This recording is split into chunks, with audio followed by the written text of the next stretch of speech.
I think as the show went along, it started to say things as well. I mean, we did social satire and political satire. And in today's light, it's real, easy stuff. But in those days, it was unusual because no one was doing it at the time. And Tom and Dick were viewed as two kids, who do this "Mom always liked you best" routine. But there was very obviously, the audience realized very quickly that there was a lot more to just than simply "Mom always liked you best." Mm-hmm. So the censors were program practices, as they were called, would take more and more careful note because we'd get some mail. And we got mail on things that Tom booked Pete Seeger on the show. Well, before Pete even appeared. I think there were 10,000 letters, organized mail, and I guess the network reacted to that. What had we done? The guy was going to come on and sing, and maybe be in some comedy with us. But that started to, I guess the network was alarmed at what was going on. What were we doing? What are those maniacs doing down there on the second floor? Mm-hmm. We were just doing, and as far as I'm concerned, when I wrote and when I eventually became a producer, a writer for the show, I just wanted the show to be funny, entertaining, and do my job. And I wouldn't just sit down and say, who are we going to go after this week? I mean, we'd read the paper, and if something was happening, we would see how that worked into what we were doing in the show, and how could we make a comment about that, about what's happening in the country, about what's happening in the world. The third year, a lot went into those first 2 years too.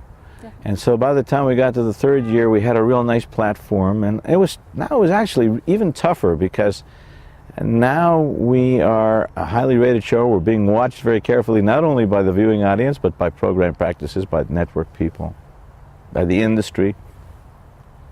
And we had a young, brilliant staff. By that time, it was quite a few younger guys. The texture of the content had changed over those 3 seasons, and there was just some brilliant guys on that staff. And Bob Einstein, uniquely brilliant comedic mind. I think one of the funniest minds I've ever met. We happen to be partners now, but we're partners because I have such respect for him. Besides the fact that we're each other's closest friends, he happens to be a most brilliant creative writer, performer. Steve Martin, I rest my case. What can I say that hasn't been already exhibited by Steve? But in those days, I was a kid, from the Ice House and from Disneyland, and his audition made me laugh harder than anything I've ever seen. And Mason Williams had arranged for Steve to audition as a stand-up to do the show, and he did a lot of things that 10 years later people were very familiar with. He did his arrow through the head and bunny ears and reading the phone book and the nose on microphone and all those things that he did, and little sketches. But he did something at the end of everything. And this was just at a run-through, sitting with all the writers are kind of sitting there looking and kind of laughing. And he had a little music stand. I'm going to paraphrase this as I remember it, And he took something out of his briefcase, and it was a bunch of clippings. And they were reviews of his performances. And they were the most dreadful reviews you've ever heard.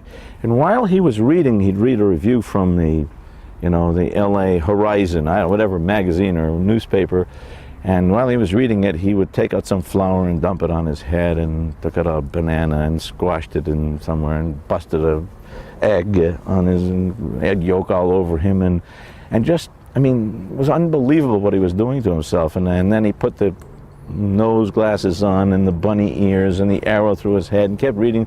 And the last review that he had was a review from virtually a night or two before this very day at the Troubadour. And he had been the opening act for the Nitty Gritty Dirt Band.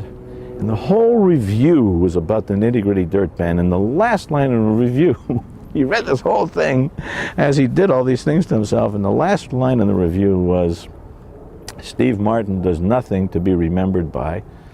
And Steve looked up at everyone who was sitting there and he said, now, you may not think I'm very funny, but can you honestly say you won't remember me?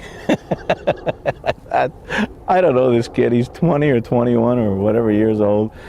And I was on the floor. The particular show, that one particular episode that won the Emmy, was a very special show. And it was written during a tremendous rainstorm that we had here, and it was written literally overnight because we had some problems. We often had problems where we were writing at the last minute, and I had to get the staff in. I couldn't get anybody in, and I phoned Bob Einstein and Steve Martin lived in the same house, like an apartment, like a building, a house, a triplex or something, a duplex.